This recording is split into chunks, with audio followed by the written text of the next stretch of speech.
நீ இல்லாத நாளெல்லாம் நாளாகுமா? நீ இல்லாத வாழ்வெல்லாம் வாழ்வாகுமா?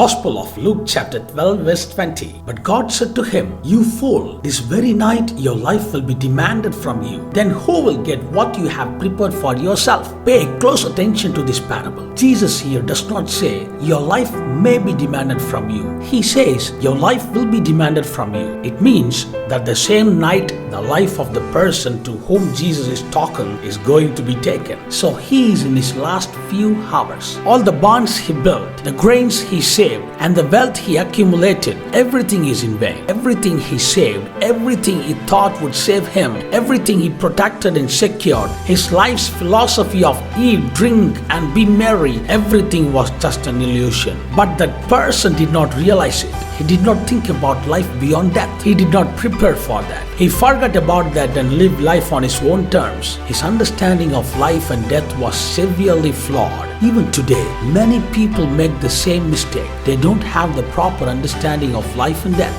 Everyone knows that no one can defeat death. Everyone must meet death someday. There is no man who has never faced death at all. This pandemic has further reiterated that anything can happen to anyone. Though people know all this, they still don't have the sense of life beyond death. They choose not to think about that at all. Satan doesn't allow people to think that. He blocks that thought with a lot of distraction and pleasures that man can have in this life. Dear people of God listening to this, understanding of life and understanding of death both are important for us. When we live in this world, we should live life relying on the Lord and His strength. Our end will depend on it. Our future will depend on it.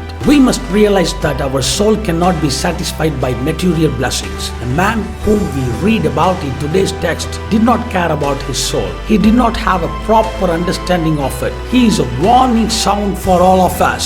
You and I who are listening to this, when we have a long life ahead of us, we must repent, confess our sins to the Lord, rely on Him and surrender at His feet today. Jesus is willing and able to cleanse us, make us holy, lift us and sustain us. Hallelujah! Hallelujah! God bless you.